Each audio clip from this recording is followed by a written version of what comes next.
नमस्कार। नमस्कार दोस्तों।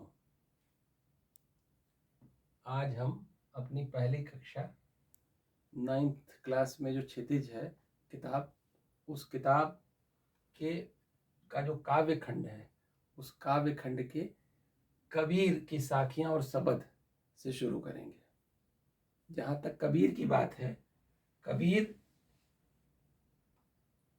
का नाम केवल साहित्य के क्षेत्र में कवि के रूप में नहीं बल्कि महात्मा के रूप में लिया जाता है। सधुक्कड़ी स्वभाव, संत स्वभाव, अनपढ़, न जन्म का पता न माँ बाप का पता, फिर भी उन्होंने अनुभवों से और जो कुछ भी उन्होंने जीवन में देखा, सुना, लोगों को समझा, जो सामाजिक स्थिति रही, उस पर अपनी रचना, अपनी कविता को वो गढ़ते रहे। और जैसा कि आप सभी बेसिकली जानते हैं कि कबीर लिख नहीं सकते थे, पढ़ नहीं सकते थे। उन्होंने कह भी दिया कि मसी कागज छुयो नहीं, कलम गयो नहीं हाथ। कभी कागज और कलम और स्याही से मेरा सामना नहीं हुआ।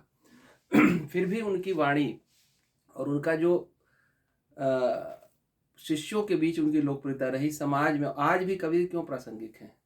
क्योंकि समाज की जितनी भी बुराइयां, और जब भी हम इतिहास देखते हैं अपना या वर्तमान समाज देखते हैं, जो भी बुराइयां हैं, चाहे वो छुआछूत से हो, चाहे धर्मांधता की हो, चाहे सांप्रदायिकता की हो, उन सब का समाधान कबीर ने आज से लगभग 500 साल पहले अपनी रचनाओं में दे दिया था।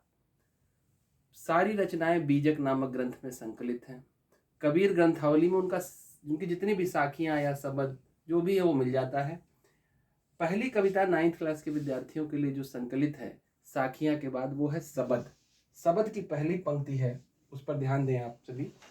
मोको कहाँ ढूंढे बंदे, मैं तो तेरे पास में। कबीर कहते हैं, अपने बंदे का अर्थ कहते हैं अपने लोगों से या हम सभी से, और परमात्मा की आवाज कबीर अपने साखियों में उठाते हैं। परमात्मा स्वयं कह रहा है अपने लोगों से, अपने भक्तों से, अपने अनुयायियों से कि तुम मुझे कहाँ ढूंढ रहे हो। मोको कहाँ ढूंढे रे बंदे, मोको का अर्थ है मुझे, कहाँ ढूंढे बंदे मैं तो तेरे पास में। मुझे कहाँ, इधर उधर हम मंदिर जाते हैं, मस्जिद जाते हैं, गिरजाघर जाते हैं, या जहाँ हमारी आस्था है वहाँ हम जाते हैं, लेकिन कबीर ये कहते हैं कि मुझे तू कहाँ ढूंढ रहा है, मैं तो तुम्हारे पास हूँ। और जो परमात्मा का यथार्थ स्वरूप है वह परमात्मा कण कण में है।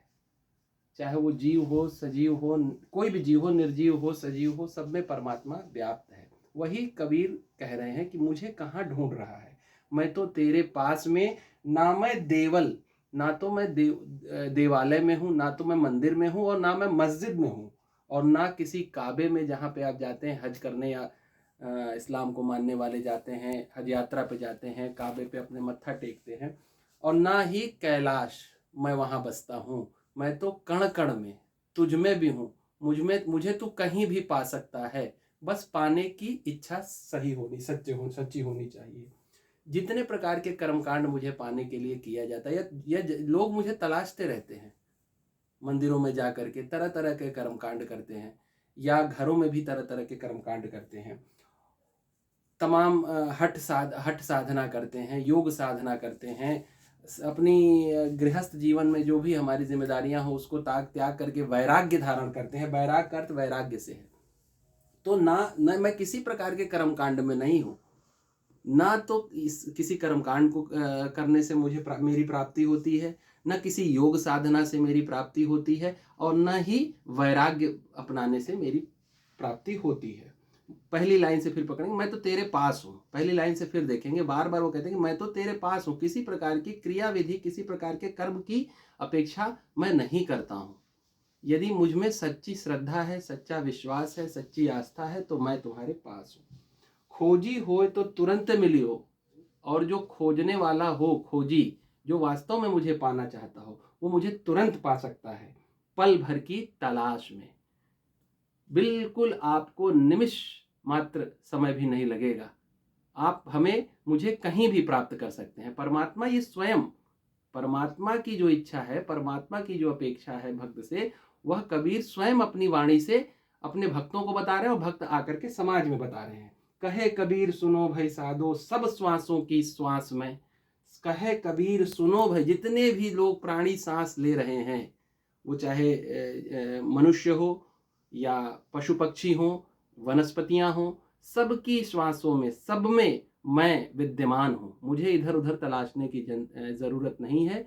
और ये बहुत ही एक तरह से देखा जाए तो कबीर जो है, कबीर का निर्गुण जो प्रेम है परमात्मा के प्रति, वह इस शब्द के माध्यम से हम कबीर ने बताने का प्रयास किया। और शब्द का अर्थ है शब्द, कबीर के शब्द। बाद में उनके शिष्यों ने उसका संकलन किया, जो भी कबीर ने कहा। और कबीर का व्यक्तित्व ऐसा था, एकदम सधुक्कड़ी संत भाव, और जो कुछ भी बोलते थे वो समझ लीजिए कि उस समय उपदेश था। और वह उपदेश उस समय ही नहीं, आज और जब तक ये समाज है तब तक कबीर की वाणी अमर रहेगी। तो पहला जो शब्द था उसका भावार्थ यही है। उम्मीद है आपको मेरी इस क्लास से काफ़ी मदद मिली होगी, चीज़ें आप समझ पाए होंगे। धन्यवाद।